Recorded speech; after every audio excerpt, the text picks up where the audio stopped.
Nesse vídeo a gente vai tentar tratar sobre os principais pontos da contrarreforma da Previdência apresentada recentemente pelo governo Bolsonaro. O primeiro ponto a se lembrar é que a Previdência Social foi inserida na Constituição como um direito social. Ela faz parte do ramo da Seguridade Social que está protegida pelas matérias constitucionais. A gente precisa se atentar que ela não pode ser vista sob um ponto de vista mercadológico, como muitas pessoas querem transformá-la e até induzir que o sistema da Previdência seja visto sob o ponto de vista mercadológico. O primeiro ponto de grande impacto nessa proposta apresentada pelo governo Bolsonaro é a retirada da Previdência do manto da proteção da Constituição. Segundo o texto dessa reforma da Previdência, as futuras modificações na matéria previdenciária não vão mais precisar ser feitas com uma reforma na Constituição. Elas vão poder ser apresentadas mediante simples reforma legislativa, por meio de uma lei complementar.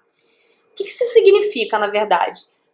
Uma alteração por meio de lei complementar requer apenas uma votação por maioria simples do Congresso, enquanto que para uma alteração constitucional, de matéria constitucional, você tem um processo legislativo mais rígido. Então você precisa de uma votação em 2 turnos em cada casa legislativa, com aprovação de pelo menos 3/5 de cada casa. Isso, no fundo, representa a entrega das mudanças sobre a Previdência para o mercado e vai facilitar, obviamente, a deterioração dos direitos da Previdência.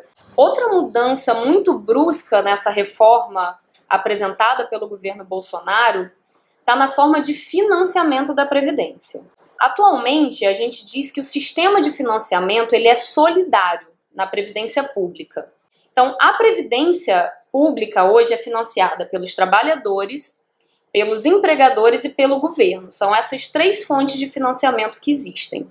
A gente diz ainda que ele é solidário porque enquanto parte dos seus segurados está contribuindo para a Previdência, outra parte, ao mesmo tempo, está em gozo desses benefícios. Na proposta da contrarreforma da Previdência apresentada pelo governo Bolsonaro, esse sistema, essa fonte de financiamento se altera.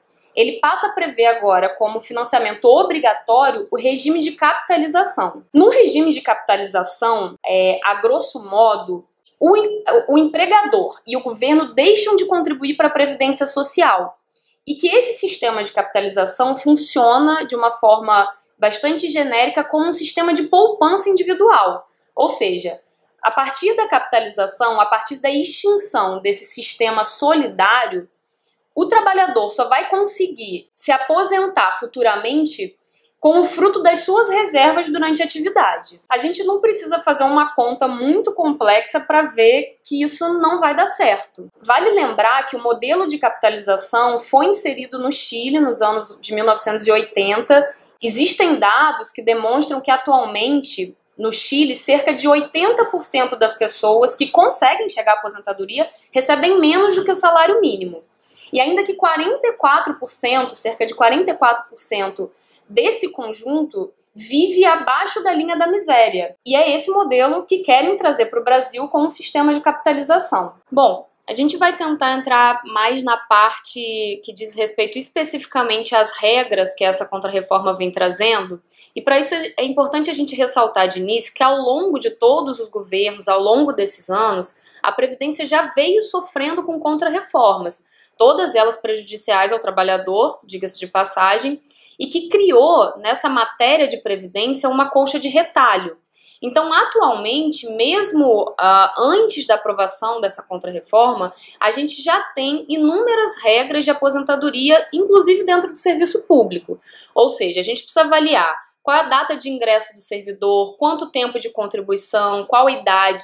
Existem várias formas que o servidor público hoje pode se aposentar e cada uma dessas formas apresenta uma forma de cálculo, vai ter uma consequência direta no valor recebido da aposentadoria. Importante a gente fazer essa distinção para que a gente possa avaliar as consequências dessa contrarreforma que vai apresentar ainda algumas regras de transição e uma outra forma de aposentadoria. Então a gente vai tentar trazer aqui para demonstrar o impacto que essa contrarreforma traz aqueles servidores que estão quase na iminência de se aposentar, ou seja, estão quase conseguindo preencher todas as regras para ter aposentadoria e como essa contrarreforma vem impactando a sua vida. Bom, como acontece hoje? Hoje, para aqueles servidores que ingressaram antes de 2003, por consequência, provavelmente são aqueles que estão na iminência de se aposentar, desde que cumprido para a mulher 55 anos de idade e 30 anos de contribuição, e para os homens 60 anos de idade e 35 anos de contribuição, atendido ainda o tempo de serviço público e tempo no cargo, você poderia se aposentar com integralidade e paridade. Isso é uma regra que hoje está em vigor para quem consiga cumprir todos esses requisitos. Com essa contrarreforma, para que o servidor consiga se aposentar com integralidade e paridade, desde, obviamente, que tem ingressado antes de 2003, a mulher vai ter que trabalhar até os 62 anos de idade e o homem até os 65 anos de idade. Isso representa, na prática, para que você consiga garantir as regras de aposentadoria de integralidade e paridade para o servidor que ingressou antes de 2003, que a mulher vai ter que trabalhar 7 anos a mais do que ela poderia trabalhar atualmente e o homem 5 anos a mais do que ele poderia trabalhar atualmente. A contrarreforma traz também uma outra possibilidade da regra de transição. Só que ela não deixa claro que se o servidor quiser, na verdade, se aposentar com base nessa regra de transição, ele não vai conseguir mais a integralidade e paridade, mesmo para aqueles que ingressaram antes de 2003. Então ele apresenta a possibilidade da mulher se aposentar com 56 anos de idade e 30 anos de contribuição e do homem se aposentar com 61 anos de idade e 35 anos de contribuição, mas ele não vai mais te garantir integralidade e paridade. Ou seja, frente às regras que a gente tem hoje, vai ser um retrocesso muito grande para os servidores, que ou vão ter que estender o teu tempo de idade, né, a sua idade, em 7 anos para mulher ou 5 anos para homem, ou necessariamente vão ter que entrar numa forma de cálculo da aposentadoria muito ruim, porque não vão conseguir ter mais a integralidade e a paridade. É importante destacar também que essa contrarreforma apresenta uma forma de transição, um cálculo de transição que vai se prolongar durante algum tempo. Atualmente, por exemplo, a gente tem o artigo 3º da emenda 47, que garante uma aposentadoria para aqueles que ingressaram antes de 98, com integralidade e paridade, de acordo com a soma 85 para mulher e a soma 95 para homem. Que soma é essa? É a soma da idade do servidor com o tempo de contribuição. A transição com essa contrarreforma da Previdência busca atingir uma soma de 100 para a mulher e de 105 para o homem. Então, teria que ter um somatório entre idade e tempo de contribuição, que passaria, né, dos atuais 85 para a mulher para 100 e dos atuais 95 para homem para 105, o que gera, de uma maneira geral, um aumento tanto da idade quanto do tempo de contribuição bastante significativos.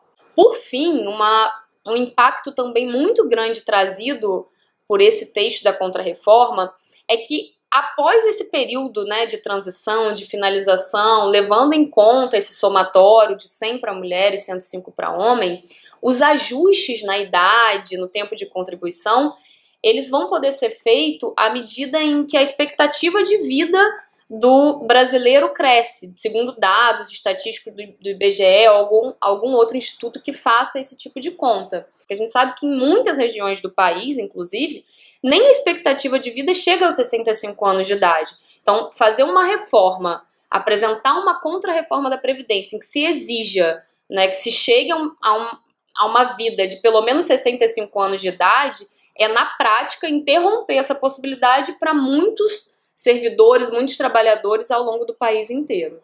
Só relembrando que ao longo, né, dessas reformas que foram feitas pelos outros governos também, o servidor mais recente já perdeu o direito à integralidade e à paridade. Então, quem ingressou a partir de 2004 no serviço público já não tem mais esse direito a se aposentar com base em integralidade e com base em paridade. Em relação à matéria de direito adquirido, inicialmente o texto dessa contrarreforma da Previdência garante que aqueles que já cumpriram todos os requisitos para se aposentar vão permanecer com direito a se aposentar com base na regra atual.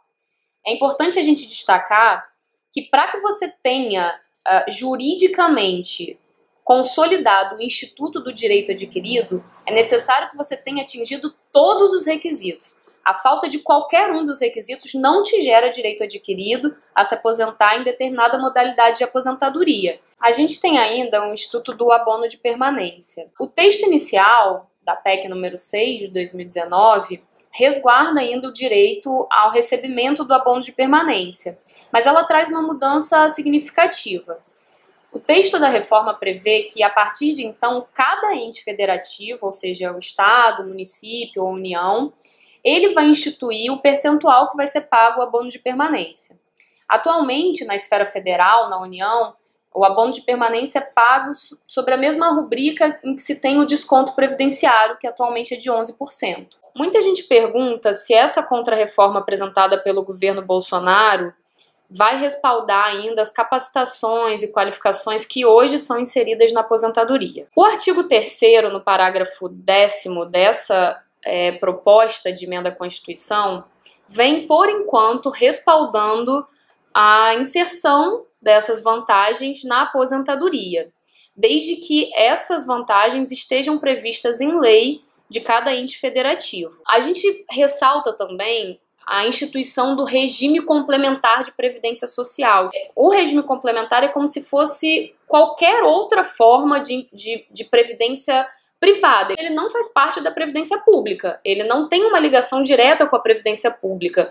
O que significa dizer que, por exemplo, se esse fundo, se essa previdência complementar vier eventualmente a falir futuramente, o Estado não vai socorrê-lo, ele não vai intervir para conseguir saldar esses créditos, ou essas pensões, ou essas aposentadorias que foram previstas ali. Isso vai ficar a cargo da entidade que vai gerir esse fundo, que no caso da União é a Funpresp, que foi instituída em 2013. Muita gente questiona também se seria viável, seria favorável ao servidor optar por esse fundo complementar, porque quem ingressou antes de 2013 pode fazer essa opção, é uma alternativa, O governo dá essa alternativa ao servidor em abrir mão daquele regime anterior que tinha e aderir ao regime complementar. O esclarecimento que a gente precisa fazer, que é necessário fazer, é que esse regime complementar, mais uma vez, ele não é um regime público, ele não é um regime que vai ser socorrido pelo Estado eventualmente. É um risco muito grande abrir mão de uma regra anterior para aderir a um fundo complementar que não é um fundo público. É importante a gente ressaltar que esse vídeo tenta contextualizar a reforma da Previdência, mas ele não tem nem o condão de esgotar, nem teria condições de fazer isso, porque ficaria um vídeo muito extenso. O Sintuf, o Departamento Jurídico do Sintuf, está fazendo material, isso vai ser lançado e publicado. É importante que as pessoas tenham acesso e procurem se informar melhor sobre essa contrarreforma, que tem muitas nuances, na verdade, e que tem caráter muito técnico, a gente precisa visualizar as expressões, as formas de cálculo, e que qualquer dúvida pessoal particular é fundamental que o servidor marque um atendimento específico, agendado junto à Secretaria do Sintuf, para conseguir tirar suas dúvidas.